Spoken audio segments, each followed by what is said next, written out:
Students, आज मैं आपके लिए यहाँ पे लाया हूँ सीबीएसई के क्लास 7 की जो सोशल एंड पॉलिटिकल लाइफ है उस बुक की chapter 3 role of government chapter के कुछ बहुत ही इम्पोर्टेंट क्वेश्चंस और आंसर्स आपके सामने लाया हूँ। तो बढ़ने से पहले चैनल को ज़रूर सब्सक्राइब कर लेंगे और लाइक और शेयर करना नहीं भूलेंगे और बेल आइकन को भी दबा देंगे ताकि इसी तरह के और भी जो क्वेश्चन आंसर्स मैं दूं तो आपको जल्द से जल्द मिल जाए। तो चलिए चलते हैं। सबसे पहले क्वेश्चन मैंने लिया है, which people are called healthy. कैसे लोगों को हम हेल्दी कह सकते हैं? तो आंसर दिया है मैंने, the people who are disease free. लोग जो बीमारी से मुक्त हैं, डिजीज़ फ्री हैं। तो the people who are disease free यानी वैसे लोग जिनको कोई बीमारी नहीं है। गेट क्लीन ड्रिंकिंग वाटर, जिन्हें साफ़ पानी मिलता है, साफ़ सुथरा साफ़ और स्वच्छ पानी मिलता है पीने के लिए। एडिक्वेट न्यूट्रिशियस फूड मिलता है, उन्हें पर्याप्त मात्रा में पोषक भोजन मिलता है। क्लीन एंड सेफ इन्वायरमेंट मिलता है, साफ़ सुथरा उनका पर्यावरण है। And have no any pressure and tension in their mind, और उनके दिमाग में किसी भी प्रकार का कोई टेंशन या प्रेशर नहीं है, मतलब वो मानसिक और शारीरिक दोनों रूप से स्वस्थ हैं, तब उन्हें हम कहेंगे आर कॉल्ड हेल्दी। अगला क्वेश्चन है, why health care in India is in bad condition in spite of having enough facilities. Health care जो है इंडिया में वो इतने बैड कंडीशन में क्यों है जबकि उसके पास काफ़ी सुविधाएं हैं। डॉक्टर्स के नंबर पे 1 नंबर है, डॉक्टर्स के मामले में, दवाइयों के मामले में भी नंबर 3 पर है। तो ऐसे में भारत की जो स्वास्थ्य व्यवस्था है वो इतनी ख़राब क्यों है? तो आंसर है, दो India is in first position in producing doctors every year. हालांकि भारत जो है वो डॉक्टर पैदा करने में, डॉक्टर बनाने में 1 नंबर पर है हर साल। Third largest producer of medicine, दुनिया में तीसरा सबसे बड़ा दवाओं का उत्पादक देश है।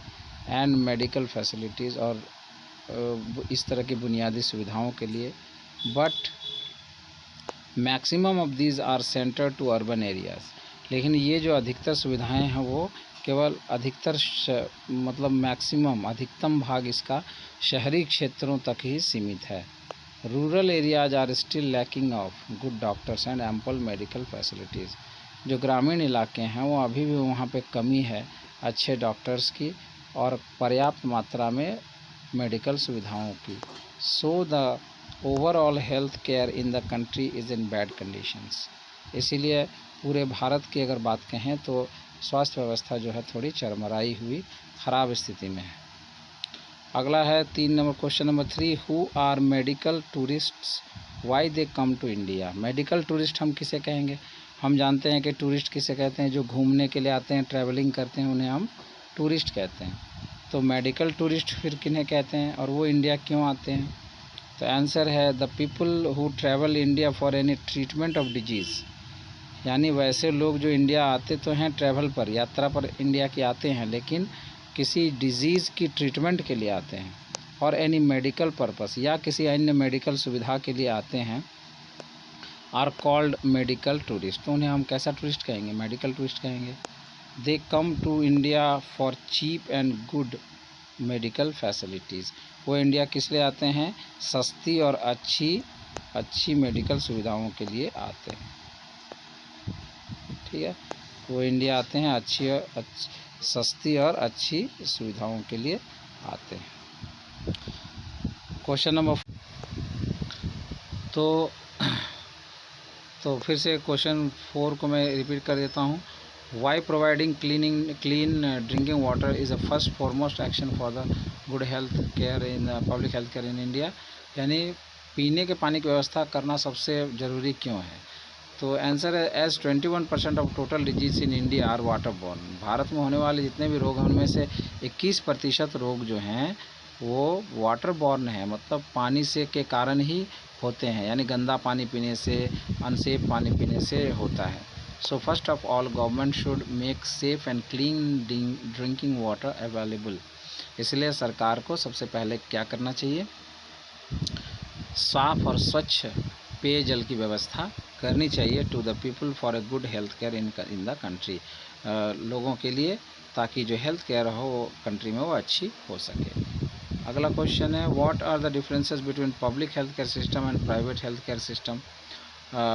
पब्लिक हेल्थ केयर सिस्टम मतलब सरकारी जो स्वास्थ्य व्यवस्था है और प्राइवेट जो स्वास्थ्य व्यवस्था, उसमें क्या अंतर है। तो आंसर है, health care system those are run by government are called public health care system. जो सरकारी जो स्वास्थ्य व्यवस्था सरकार के द्वारा चलाया जाए उसे पब्लिक हेल्थ केयर सिस्टम या लोक स्वास्थ्य या सरकारी स्वास्थ्य तंत्र कहते हैं। लाइक PHC इन विलेजेस, जैसे कि गाँव में प्राइमरी हेल्थ सेंटर्स या डिस्ट्रिक्ट्स में डिस्ट्रिक्ट हॉस्पिटल्स, ये सारे जो हैं वो पब्लिक हेल्थ केयर सिस्टम के हिस्सा हैं। फॉर एग्ज़ाम्पल, उदाहरण के तौर पर अगर एम्स लें, AIIMS at Delhi, All India Institute for Medical Sciences at Delhi, Delhi में, या अन्य शहरों में भी आजकल हुए हैं। तो ये जो हैं किसके अंग हैं, ये सरकारी स्वास्थ्य तंत्र के हिस्सा हैं। These facilities are made for all the citizens of India at cheapest rate. ये जो सुविधाएँ तय की गई हैं, ये सभी देश के सभी नागरिकों के लिए और भी सबसे कम या कम से कम दर पर ये सुविधाएं या खर्चे पर उपलब्ध हों, इसलिए इनको बनाया गया है। अब प्राइवेट हेल्थ केयर सिस्टम किसको कहेंगे, but the health care system run by any person. लेकिन अगर कोई स्वास्थ्य तंत्र जो है वो किसी एक व्यक्ति के द्वारा चलाए जाए या प्राइवेट ग्रुप के द्वारा या किसी प्राइवेट लोगों के समूह के द्वारा चलाया जाए या किसी प्राइवेट कंपनी के द्वारा चलाया जाए, तो वैसे स्वास्थ्य तंत्र को हम लोग कहेंगे private health care system. For example Apollo hospital, जैसे अपोलो हॉस्पिटल्स की जो चेन है वो प्राइवेट हेल्थ केयर सिस्टम का एक उदाहरण है। All services are very costly here. और लेकिन सबसे दुखद बात क्या है कि ऐसी प्राइवेट जो संस्थाएं हैं या हेल्थ केयर सिस्टम्स हैं उनमें पैसे बहुत ज़्यादा खर्च होते हैं, वो काफ़ी महंगे होते हैं। चलिए अगले प्रश्न की तरफ बढ़ते हैं। What is the paradox about our health care system. हमारे भारतीय स्वास्थ्य को लेकर के क्या विपरीत जो है बात है, जो होना नहीं चाहिए, ऐसा क्या क्या विपरीत बात है। तो आंसर है, having all the facilities of good health care system. अच्छे स्वास्थ्य व्यवस्था के लिए सारी सुविधाओं के होने के बावजूद we are not able to provide, हम लोग सक्षम नहीं हैं, provide minimum health care to our people, हमारे लोगों को न्यूनतम जो मेडिकल सुविधाएं हैं, चिकित्सा सुविधाएं हैं, वो भी प्रदान करने में सक्षम हम नहीं हैं। जबकि हम डॉक्टर्स के मामले में 1 नंबर पर हैं, दवाई उत्पादन के मामले में 3 नंबर पर हैं, फिर भी हम अपने देश के लोगों को ही जो है इलाज अच्छी तरह नहीं कर पाते हैं। इन the country specially in the rural areas, और भी ख़ास तौर पर जो ग्रामीण क्षेत्र के लोग हैं उनके लिए, उनको this is the paradox about our health care system. यही हमारे विपरीत बात है हमारे स्वास्थ्य व्यवस्था को लेकर, कि सुविधाएं रहते हुए भी हम लोगों को का इलाज सही ढंग से नहीं कर पाते। क्वेश्चन नंबर 7 है, what are the main functions of a public health care system in any country. किसी भी देश की जो सरकारी स्वास्थ्य व्यवस्था है उसके क्या क्या कार्य होते हैं। तो following are the main functions of a public health care system. एक सरकारी स्वास्थ्य तंत्र का जो है निम्नलिखित कार्य होते हैं उनके। Number 1, providing health services to all the citizens of the country. पूरे देश के नागरिकों को स्वास्थ्य व्यवस्था उपलब्ध करवाना। Number 2, providing the services at very low cost, काफ़ी कम कीमत पर यह स्वास्थ्य सुविधाएं उपलब्ध कराना। Number 3, to take action to prevent the spreading of infectious diseases, जो छुआछूत की बीमारियां हैं उनको फैलने से रोकने के लिए कदम उठाना। Number 4, vaccinating the people and children, लोगों या बच्चों को वैक्सीनेशन देना। Number 5, making aware the people for living styles for good health, लोगों को अच्छे स्वास्थ्य के लिए रहने के जो तरीके हैं उनके लिए जागरूक करना। चलिए। अगला सवाल देखते हैं number 8। What was the most important decision of Costa Rican government? Costa Rica का जो सरकार है उसका सबसे महत्वपूर्ण निर्णय क्या था?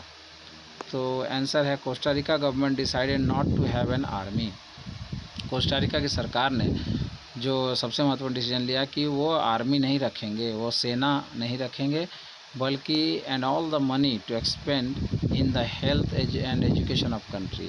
लेकिन सारे जो पैसे हैं आर्मी रखने के नहीं रखने से जो पैसे बचेंगे उनको कहाँ खर्च करना उन्होंने किया? स्वास्थ्य में, हेल्थ में और एजुकेशन में। क्वेश्चन 9 है what Kerala government did to improve health and education in the state? हमारे देश में केरल राज्य की जो सरकार है उन्होंने अपने स्वास्थ्य और एजुकेशन के लिए क्या किया? आंसर है Kerala government give maximum of their budget to the panchayat levels. Kerala government ने अपने बजट का अधिकांश हिस्सा जो है पंचायत स्तर पर दे दिया। Every panchayat decided their own preferences. हर पंचायत ने अपना स्वयं फैसला लिया, अपनी अपनी जो प्राथमिकताएं हैं वो उन्होंने देखा और उसके मुताबिक एंड यूटिलाइज्ड और उपयोग किया उन्होंने किसका? And utilised the money on those areas. और पैसे को जो है उन क्षेत्रों में खर्च किया जहाँ पर उनकी आवश्यकता थी।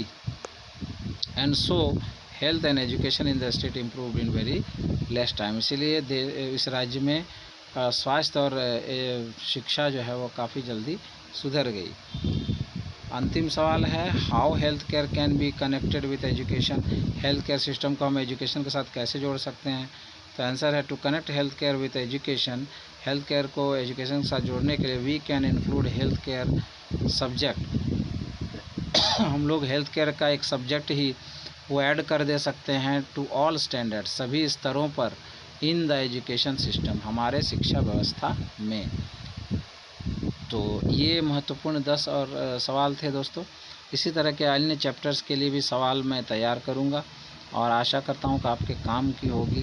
तो चैनल को ज़रूर सब्सक्राइब कर लेंगे और लाइक और शेयर भी ज़रूर करेंगे और कमेंट भी करें कि और कैसे मैं इसको अच्छा बना सकता हूँ वीडियोज़ को, और बेल आइकन को भी ज़रूर दबा देंगे।